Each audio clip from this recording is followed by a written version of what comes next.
So Nadia and Scott, take it away. Sounds good. I'm just noticing that a couple of people have the fancy backgrounds. I need to play with those so that I'm not just showing my weird bookcases all the time. Okay, well,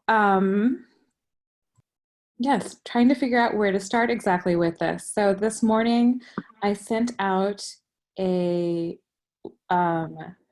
email via the Faculty Plus with links to the further resources that we've put together about supporting international students through online coursework. There are many, many resources that we've put together on this because there's a lot of things to talk about. There's a lot of challenges that may come up.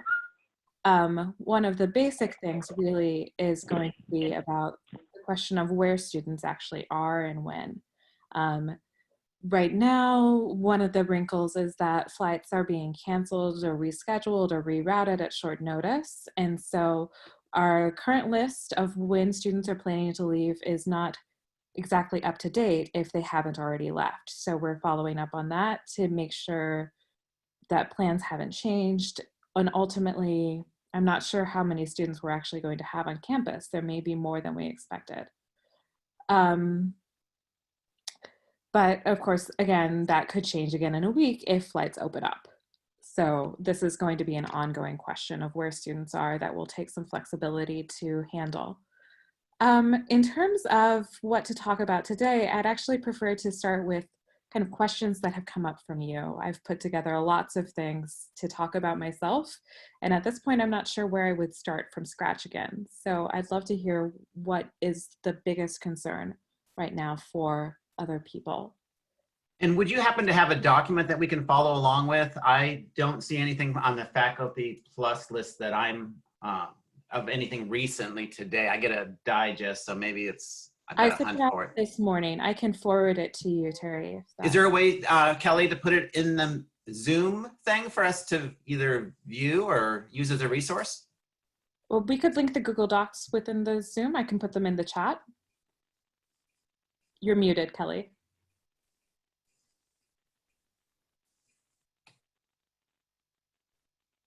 You're muted, Kelly.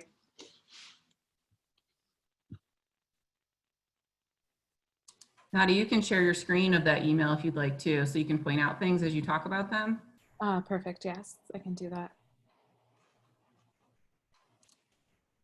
And Cindy just sent it via the chat feature in Zoom. Well, that was only one of the links. Her email had multiple. I'll pull That's up the first FAQ doc. Okay. Here's this one. And then the third.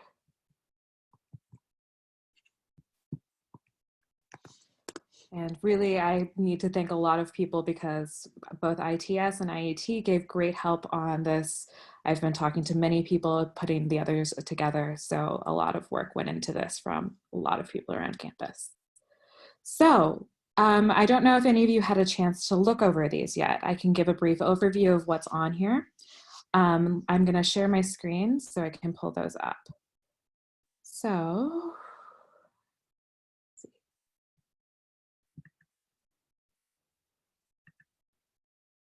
okay.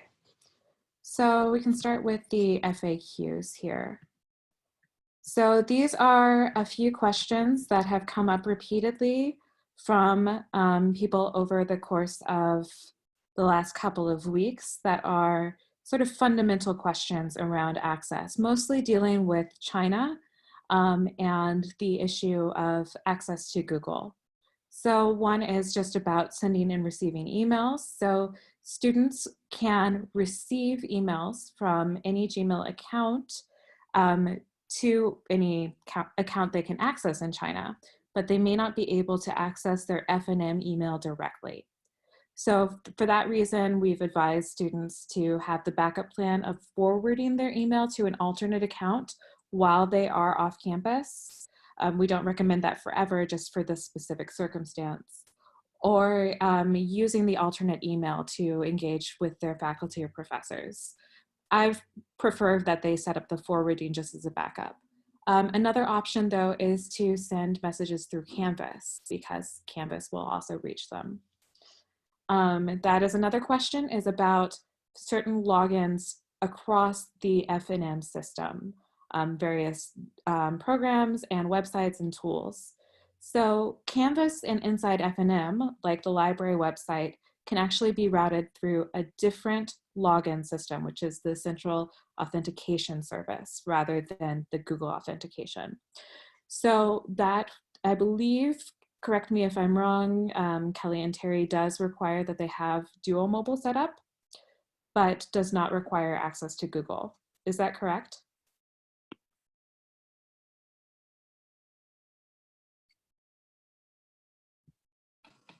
And I'm working on getting that microphone unmuted there. Students are not required to use the Duo Mobile with their NetID. Ah, perfect. Okay, just we are. Perfect. Yes. So that's not a barrier for them.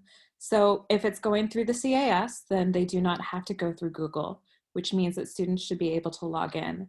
They may not know that this alternate URL exists, so I would recommend sharing it. This is also true for the library resources. Now, this is actually a question I've heard a lot from students. I think there were some big misconceptions about this. They believed that they did need to use a VPN to access the library and connect through it, but they don't. The easy proxy that will come up if they search through the library website is, again, routed through CAS, not through Google. So the students do not need to use a VPN to access that. However, students may not be using best practices when trying to find resources, and censorship might still be an issue coming up for things there. They might find that certain resources are blocked. So in that case, they may still have a little bit of trouble accessing library resources, which is part of why Scott is on this call, is because we've been talking about how we can do support around that.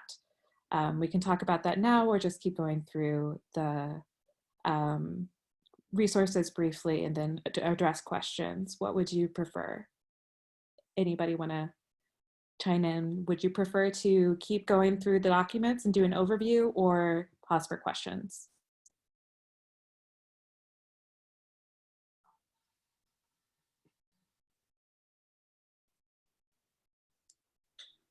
Go ahead and keep going, and then we can have you and Scott can switch sharing screen.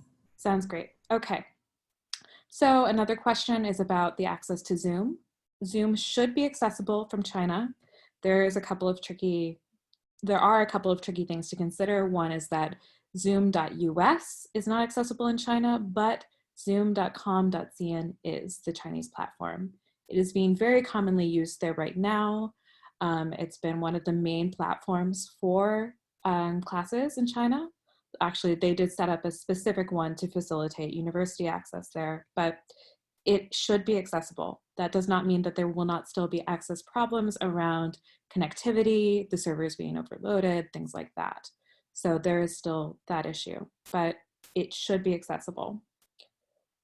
There are lots of sites that are blocked in China beyond Google, including things that are, of course, owned by Google, YouTube being one of those. Media sites can be accessible, and then there's also the other level of censorship of just blocking of information. Teaching tools from abroad. So all teaching tools might have some technological issues depending on signal strength, bandwidth, and other challenges, which is one reason why recording is so useful, because then you can make it available asynchronously if students have technological challenges. Really, my advice about which one is the best to use between Google Meet, Canvas, and Zoom really comes down to your needs and the needs of your students. If your students are comfortable accessing Google and they are confident that they can keep up, even if they sometimes have challenges, then I'd say it's fine to use Google, even if a couple of your students are choosing to do so via one of the VPNs that they have access to in China. That is their choice. We cannot require them to use a VPN because, as I've explained, it is a very tricky question about legality. So we cannot say that they have to do so, but if they want to, and you would prefer using Google products, then you can use Google products. If not, then Canvas and Zoom are both good options. The downside with Canvas is the lack of storage for the recordings beyond 14 days. With Zoom, the recordings are going to be easier to maintain. So that's the basics of the FAQ. The next document that I sent is this one on background information about international students and remote coursework. So there is a lot in this document. I have put many things together here. So the basic information here is about who is on campus and who is abroad and how we are keeping track of the students. This is, as I've said, an ongoing process because students are still traveling and things are changing at short notice around scheduling of flights. A little bit of an overview about flights themselves and what will happen for students once they get home. Students in many countries are going to have to go through a quarantine or an examination process. In China, they will probably have to be quarantined for 2 weeks. Some may be able to do that at home, but some may be doing that in an official facility. So those things are changing frequently, so students may not know exactly what to expect.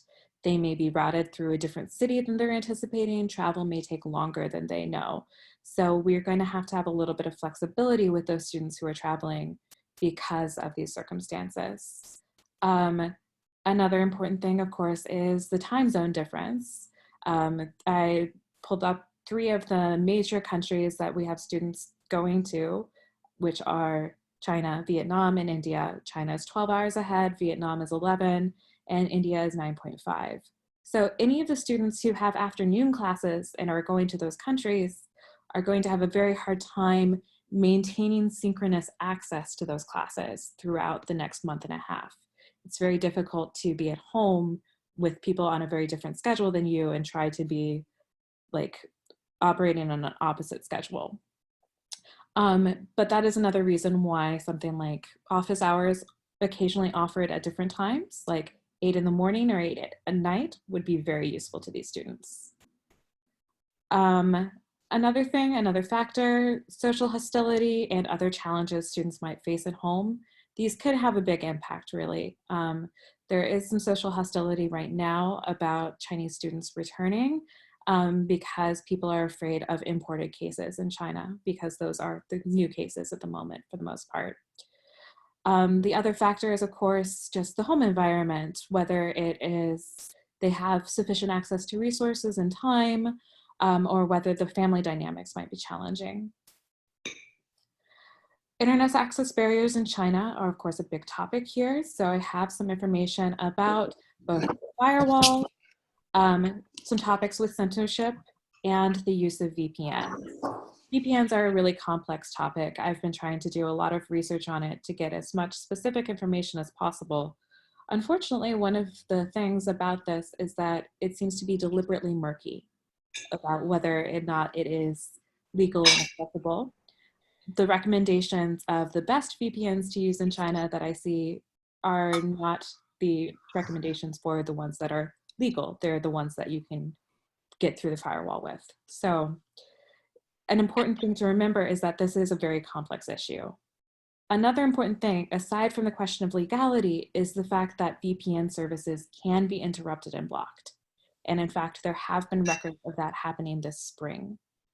Some students have also expressed concerns specifically about using a VPN while they're in quarantine if they are going to be in an official facility.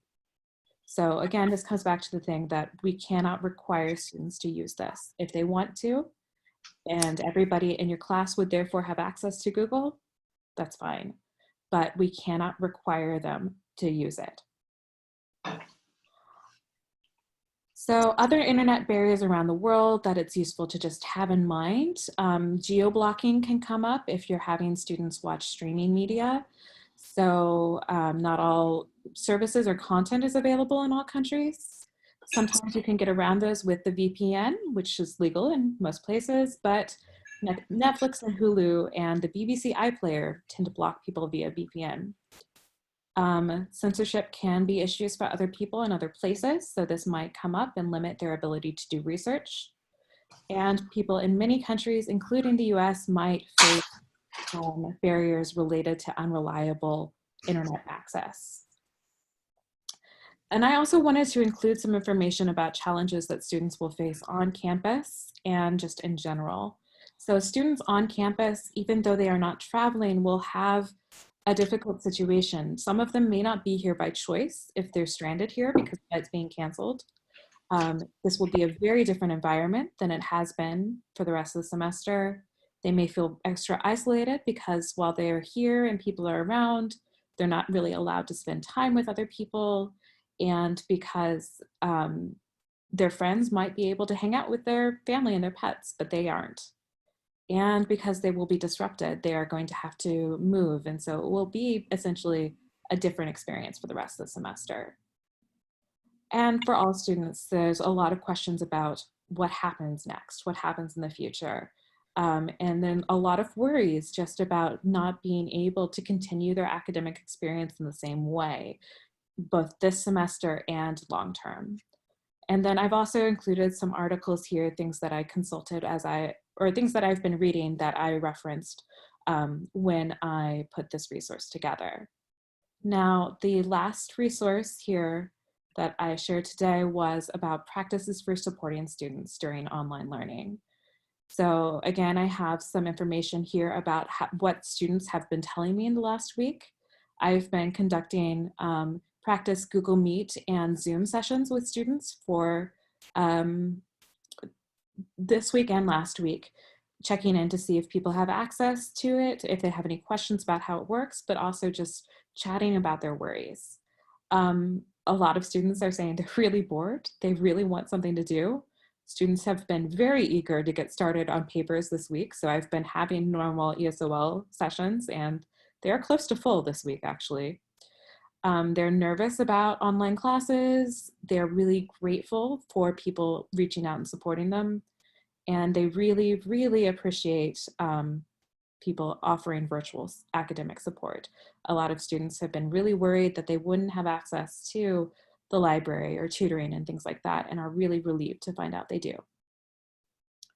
So I put this together with the immediate priorities to focus on: checking student access, offering multiple options for access to the materials if necessary, determining the policies for getting caught up and working around conflicts, as well as the best way for the student to communicate with you.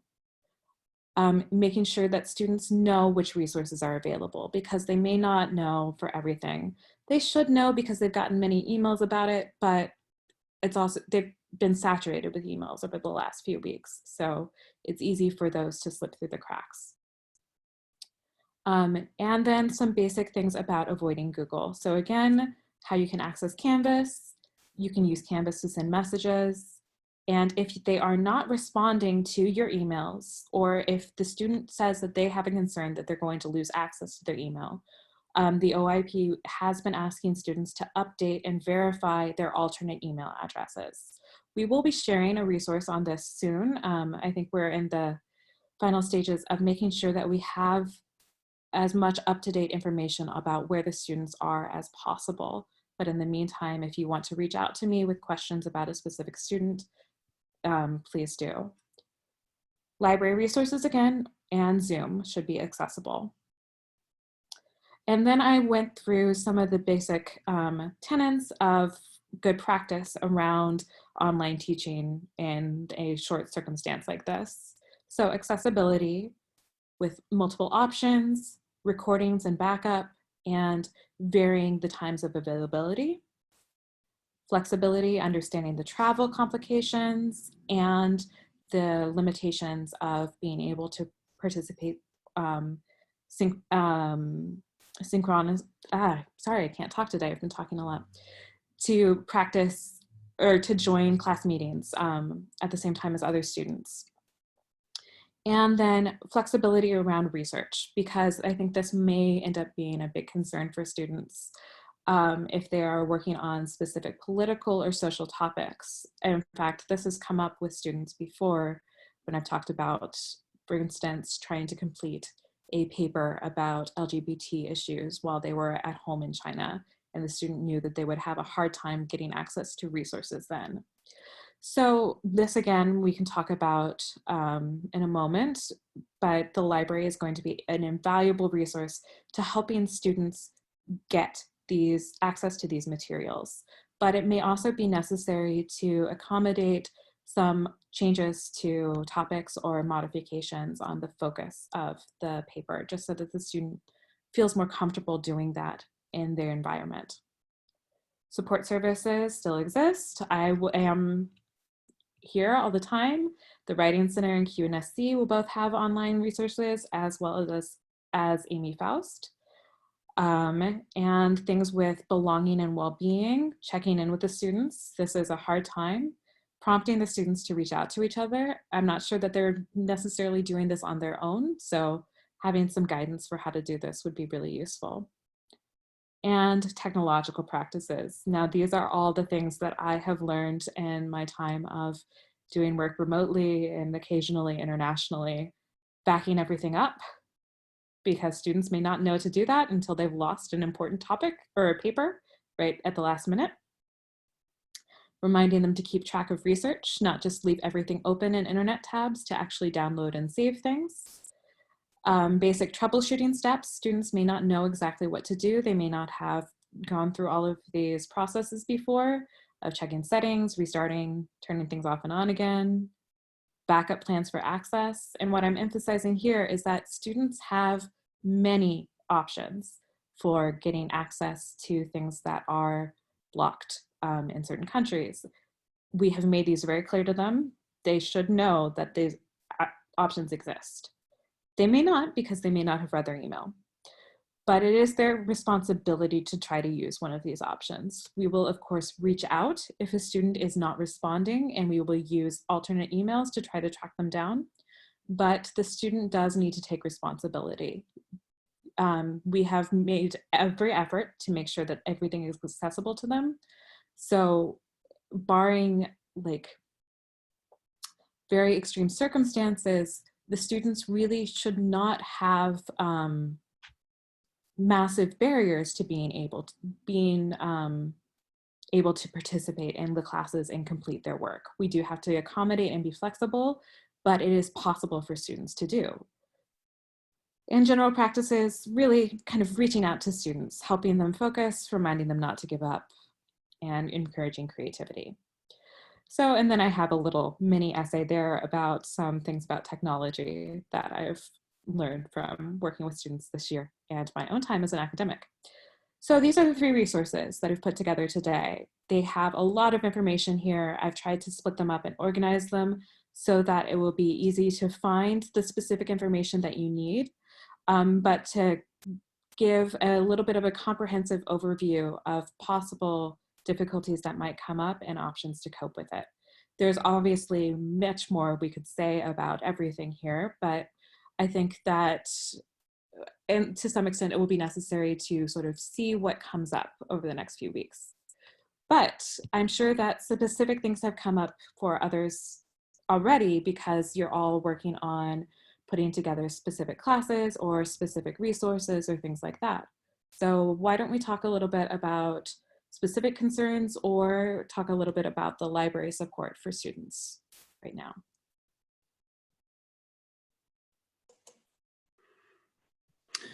Hey, Nadia, and everybody, I'm happy to jump in briefly here for a minute.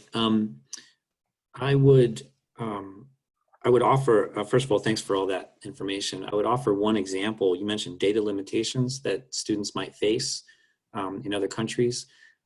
Just yesterday, we were trying to purchase a film from Spain, and the vendor warned us that, for instance, the Spanish government is, I don't know what you'd call it necessarily, controlling bandwidth so that hospitals have enough.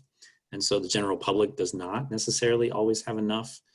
So if we have students in a country where something like that is going on, they might experience a lag in what they can do synchronously online. So just as an example. I'm happy to talk, very briefly about library stuff. We definitely push that stuff out via email and on our website, but basically we are doing everything we can to keep all online resources available, including people. We have chat staff 12 to 8 on Saturdays and Sundays going into this online semester, or the rest of the online semester. I will sort of regularly push out our ask services, our email, our chat, our research appointments, and things like that. And then behind the scenes, we are acquiring all the e-content that we can that makes sense. We're also duplicating print content in an electronic form where needed. And as you can guess, a lot of vendors are making, for the next 30, 60, 90 days, they're making a lot of content open access at this point. And we're adding a lot of that stuff to our Discover Search tool, to our A to Z list on our website, things like that. So as much as we can do. I should also mention that interlibrary loan, while we cannot get print materials from other institutions because they're closed and because we're closed, we're also doing quite a lot of digital interlibrary loans. So if an article is available from another place digitally, a book chapter, that sort of thing, we can still process that stuff from home and get that stuff to students and to faculty. So that's a very brief overview. I'm really happy to answer any questions about what we can do for students too.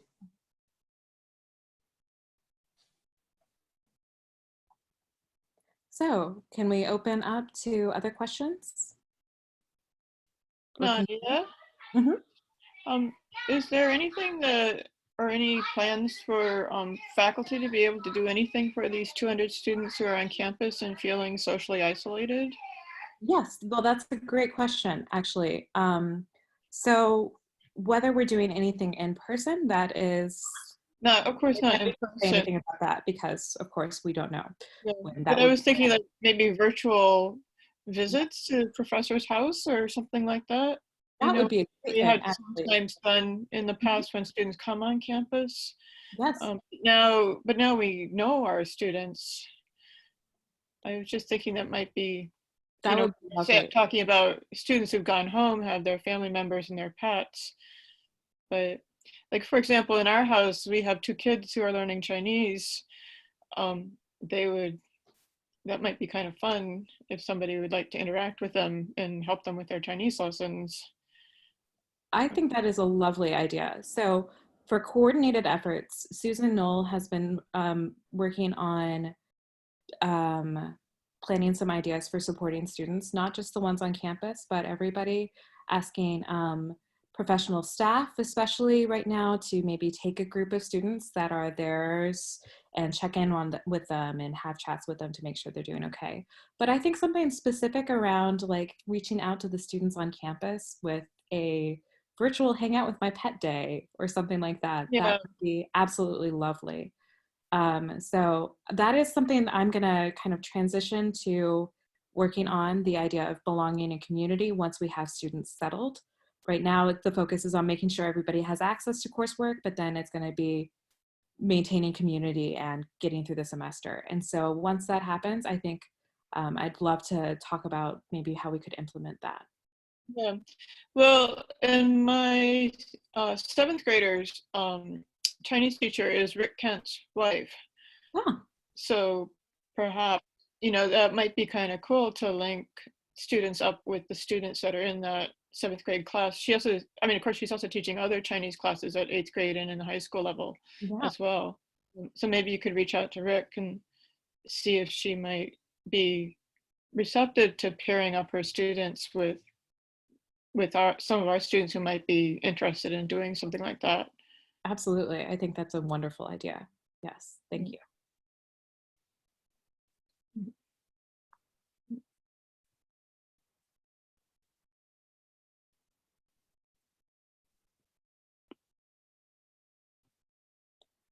So what other concerns have come up? If you have international students in a class, have you reached out to them already? Have you been able to make contact with them? Do you know if any of your students are traveling currently or had planned to travel? I only have one student, the student I had talked to you about before, and I did hear back from him, and he says he's staying on campus and planning to stay for the rest of the semester, much to my relief. But of course, I'm listening just in case he changes his mind. But I am worried about him being isolated. I always have a hard time getting him to respond to me. but it would be really nice if there was some sort of program that would be comfortable for all those students to have the option of participating in, to get paired up with professors or have a virtual family other than just their family in China. Absolutely. Okay, so a question about Google and YouTube and file size limitations for posting videos to Canvas. Kelly, would you like to take this one? And or Why, sure. So I think at this point, the best practices are going to be adding your video directly to Canvas to kind of bypass any issues potentially with YouTube. In the Keep Teaching site under lecture, there are some videos on how to do that. I think there's a big difference between adding the video directly to files versus adding it in another specific way, which is what the video will go into, where it also includes a video player. I think it's going to be a lot easier for students to stream the video versus having to download a really robust video. For example, last week when I was on campus, we got a 2+ hour video from the library. And even on the robust F&M network, it took me over 20 minutes to download it. And I think that's going to be very difficult for students to have to download large stuff in order to view it. So like Nadia said, it's not a bad idea to have multiple ways they can access it, but the ability to put it in there in a very specific way where it can play within Canvas and or download it, I think will be helpful. And again, it's the Keep Teaching in the lecture area that describes that process. If it's a really large video, there's a new tutorial in that same section on how to bypass the 500 megabit limit, I think, on how to do that. And I will link to that in the chat right now once I find that.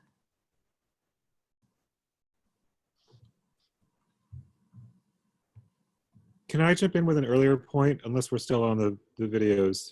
Go ahead. Nadia, sorry. I think you were asking about contact with students. I had, I asked just through announcement by Canvas, I asked if any students who knew they were going to have internet issues to let me know. Of course, structurally, the folks who might have issues would be the ones not seeing the announcement. So this is actually one thing I'm wondering about. So 2 students said they were going back to China and would be quarantined sometime mid-April. So they may or may not have great access then. There's one student I have I have 3 different classes, and I have one student in one of my classes. I think she said she's going back to China April 1st. She gave her Yahoo account, and then I emailed her several times saying, are you saying to me that you won't have your F&M account? Can you please get back to me? Will you not be available? And I haven't had any response. So I don't know if anybody has any ideas about how to get around what's starting to look to me like a catch-22, where the folks who we need to make sure are reachable are in fact obviously the least reachable. So yeah.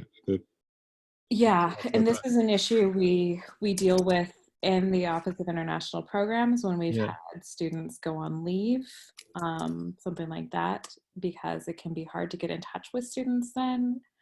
And yeah, but we have to keep trying anyway.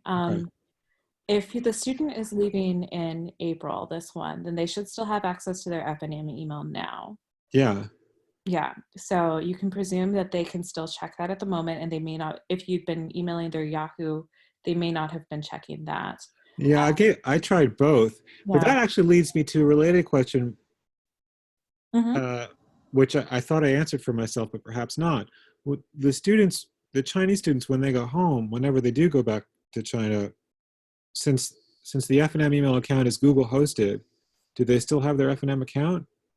Or do they? It still exists, but the students may not check it when they're home over normal breaks, or they may not check it regularly. But they would have access to it.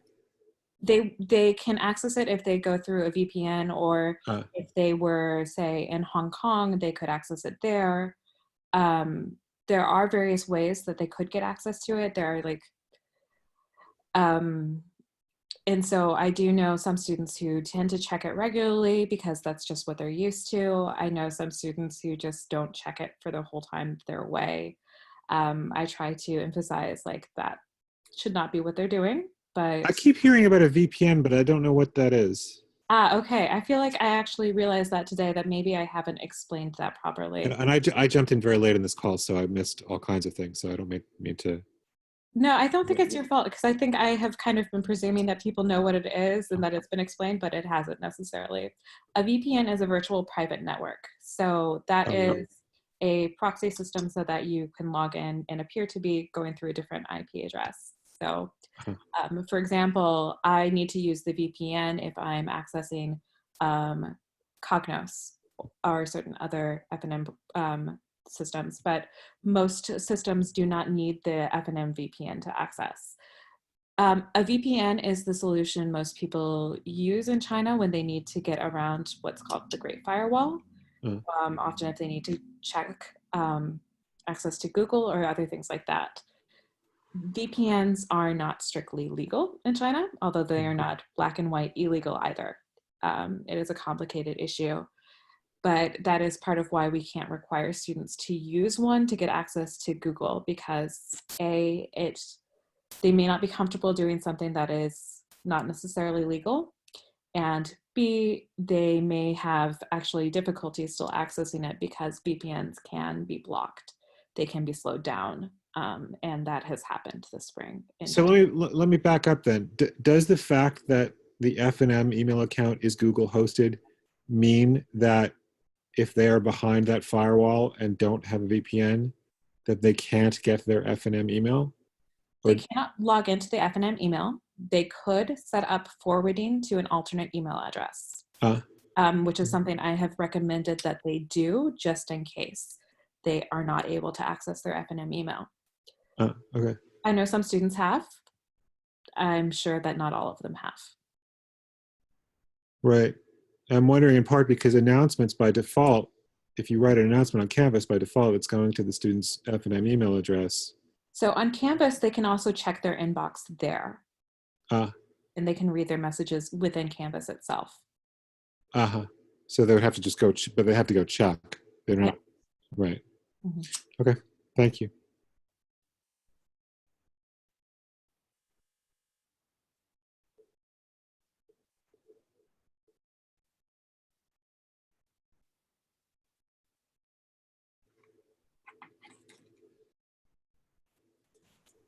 All right. If there are any other questions? Yeah, can I just chime in for 1 second? Yeah. Yeah, so the other thing too is Canvas has 2 authentication methods. So there is, the primary right now is Google. So that's another issue for students who are in China as far as authenticating. However, Canvas is also configured so that it can be authenticated with CAS. It's just a separate login, which, and maybe Nadia, you've already talked about this. I'm not sure when I, at the beginning, because I wasn't there, but I just wanted to point that out.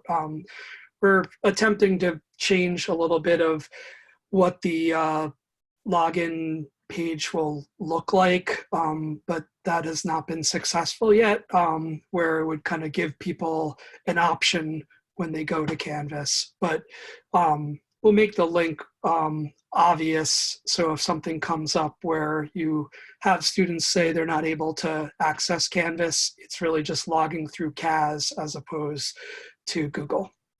And that link, I think, is actually, I think I may have snuck it into all 3 of the documents that I put together today. So it's awesome. At least in 2 of them. So. Great, thank you. So I have a question, since I think a lot of people that are on this call or would watch this are actually going to be more the faculty role.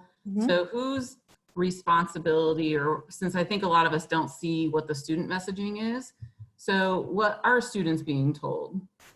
And how much do faculty need to worry about that? Like, is it your office that's communicating this to the international students? Is it student affairs that are communicating this to international students? About access? Yes. Most of the messaging so far has come from me, and probably will continue to do so. Although I'm also letting students know that they should be in contact with their faculty to find out the specific things that they will be doing. Since for this, like the last few weeks, my focus has been on making sure that they'll have access if they are abroad or if they're here. That's been what I'm doing, putting together both the student resources and the faculty resources. Last week when it was announced, or was it the week before that, everything's blending together, that we were going to stay online for the rest of the semester, I sent the students a basic guide to preparing to go abroad and complete their coursework.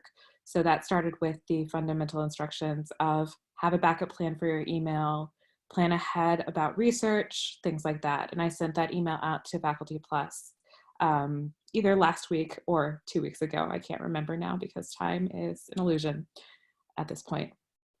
And I will be following up with more specific information to the students soon about some of these details, like the login for Canvas and access to the library websites, and more information about what they can kind of expect from the classes.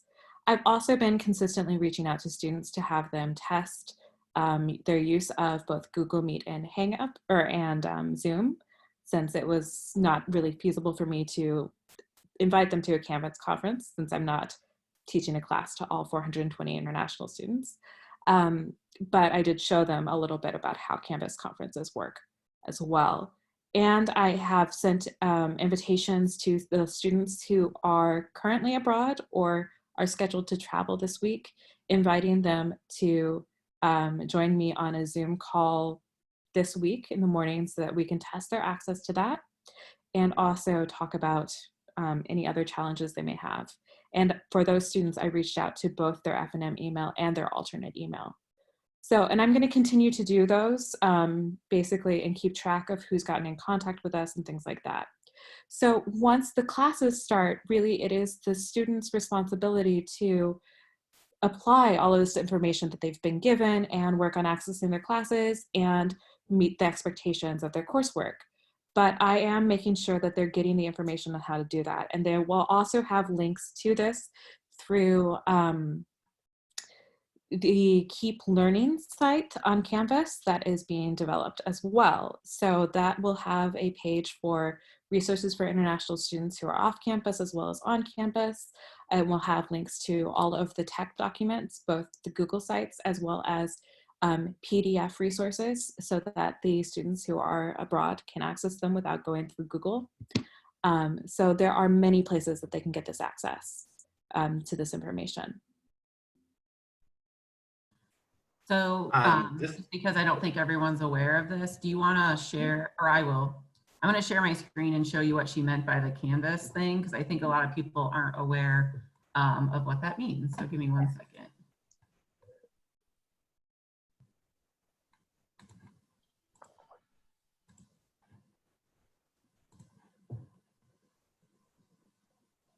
All right, so what the student side is essentially developing is within this help button in Canvas, there's a link to Keep Learning to kind of pair up with the Keep Teaching side. And this is being developed by a lot of the student support offices as a resource where they can come in and get a lot of those questions answered. Nadia, is this what you guys are going to develop more into? Yes, more exactly. resources. Okay, awesome. So the tech resources, I will be adding the PDF versions as well as the link to the Google sites that ITS so very kindly worked on converting for me so that we can get them there. And then I will have my resources on the international student and students completing part. Those are not currently live, but they should be by the end of the week for the students. So again, your help button in Canvas, you should see this as an instructor as well, but you can always direct students to the Keep Learning at F&M area. Mm-hmm. And on this, I will have basically all of the information that I have sent to students about completing remotely. So they will have access to everything there, even if they can't get access to their email to the past versions of it. I am all about saving things in multiple places so that you can get access to it as much as possible. Hi, this is Terry Davidson. I had a couple of items I wanted to ask or mention. You asked about what's been sent out to students, and just to let everyone know that I have sent just one message that was kind of an encompassing message about where things are with technology in relation to students. So just one item from ITS directly to them. And then another question I had was just about the way Zoom works.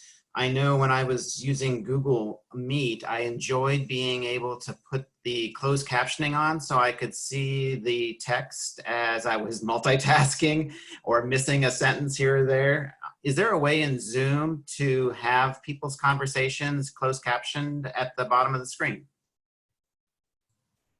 Ted, There- you want to take this one? There is not. Sure. There was in Google Hangouts. Go ahead, Ted. Yeah, so there is, well, if you want, you could actually set things up where someone has access to type it as you go, which does not seem very realistic. So there is like a feature in there for that, but there's also, you can add like add-on products to that uses like an API. So there are some offers right now for discounts where we could add that. We're just really trying to get Zoom to function correctly at this point with and have everyone's account set up. So it's possible that we can try to tie something in there, but that's not in the immediate future. So I would say that, you know, if you're in a situation where the closed captioning is like of the utmost importance, and you are not going to have students that are outside of the country, then, you know, maybe Google Hangouts is the way to go. But as far as Zoom, that's complicated. That said, if you're doing a video or you're doing like some sort of conference and then you record it, there are some ways that we can add closed captions to it afterwards. It's not super scalable at this point, but if that's really necessary, someone can talk to us and then we can figure that out too. And that actually kind of goes back to questions we've gotten about YouTube. If people are running videos through YouTube in order to add closed captions, when at the moment with the standard download, those captions are not downloaded. So do you have solutions for ways you can work around that? Yes and no. Like, so I do have a program that, like, if someone sends me a video, it uses like, it's just time consuming or whatever, but if it's like important, then it's worth the time, and we can definitely do that. I believe there's also a built-in tool in Canvas where we can get the file that you need to add closed captions. I haven't explored that one as much, but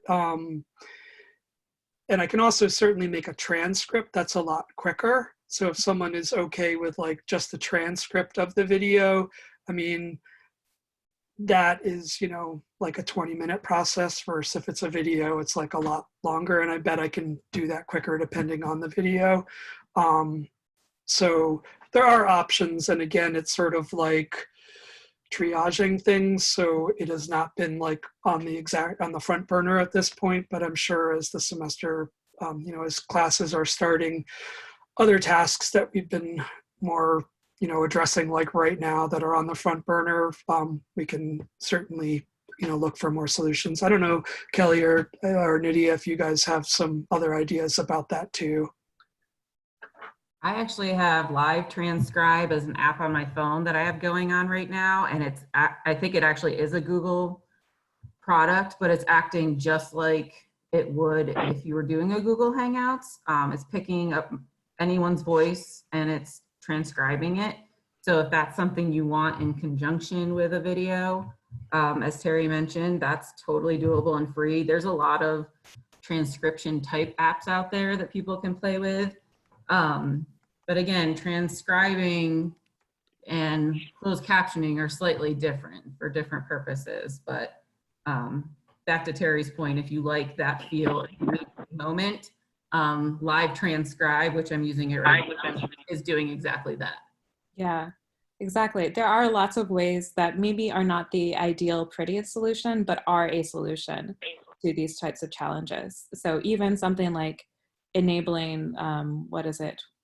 Voice transcription, Google Voice, something like that in Google Docs while doing a video can record things more or less, and then you can export it as a PDF. Like there's a lot of ways we can work around things and come up with solutions creatively. Which my solutions are going to be the things that occur to me like at the top of my head and probably not the prettiest solutions. So probably, you know, check with ITS or IAT before going just with whatever workaround I come up with. But yeah, lots of people are here to help.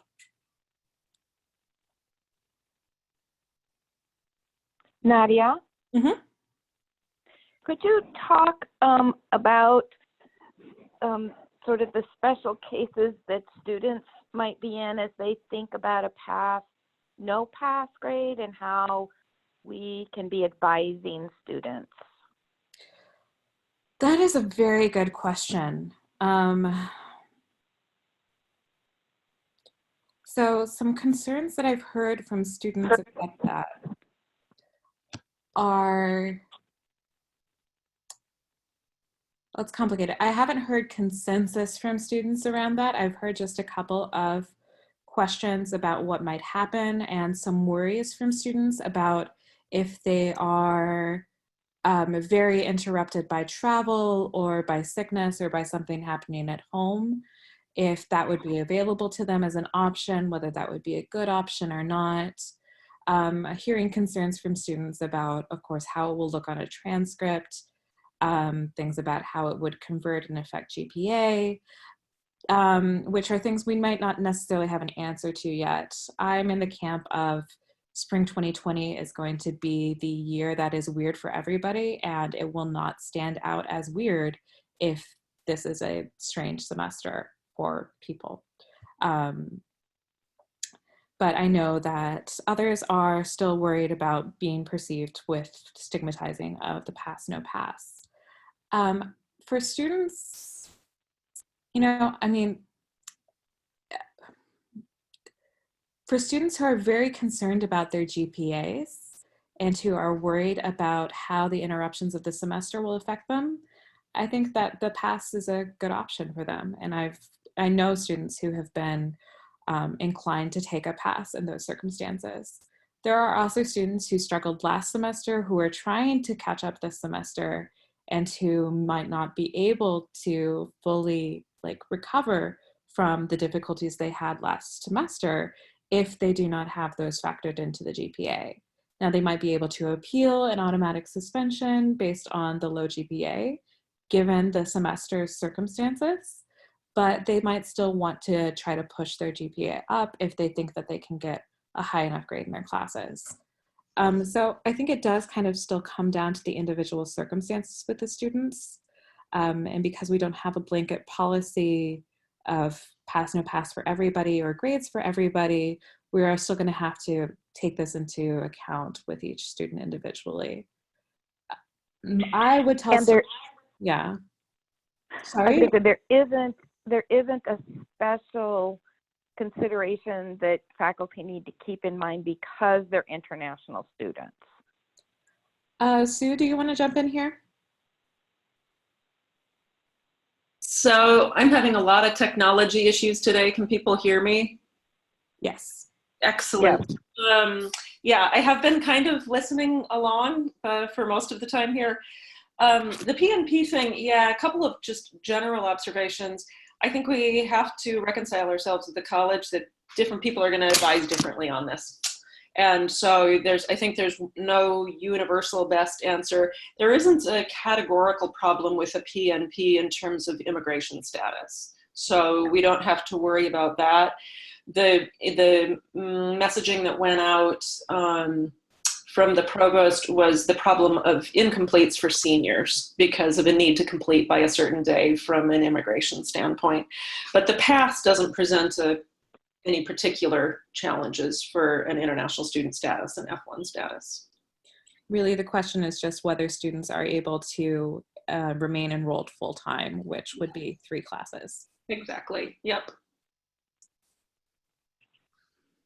Thanks.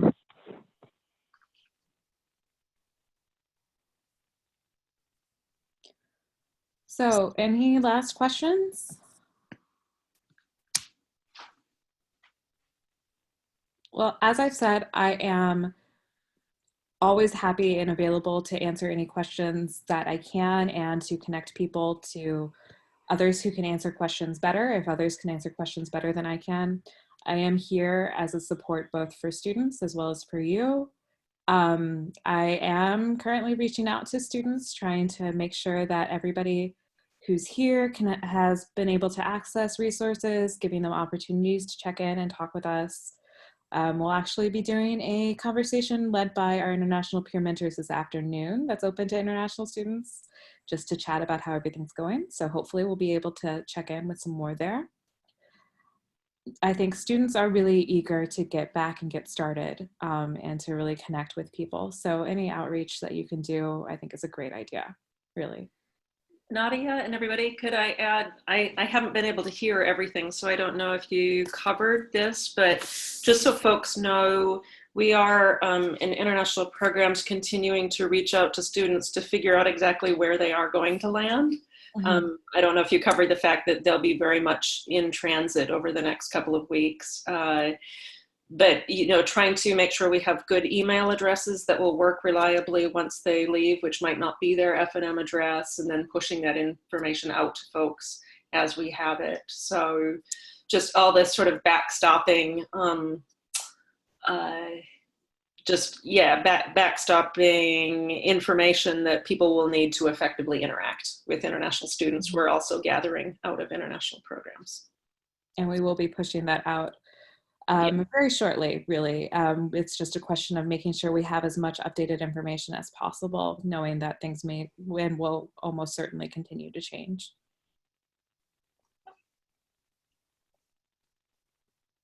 Okay, well, thank you everybody for coming and listening to me talk at length and also ask really, really useful and important questions. I'm really very, very glad that there is so much support and dedication to supporting our students.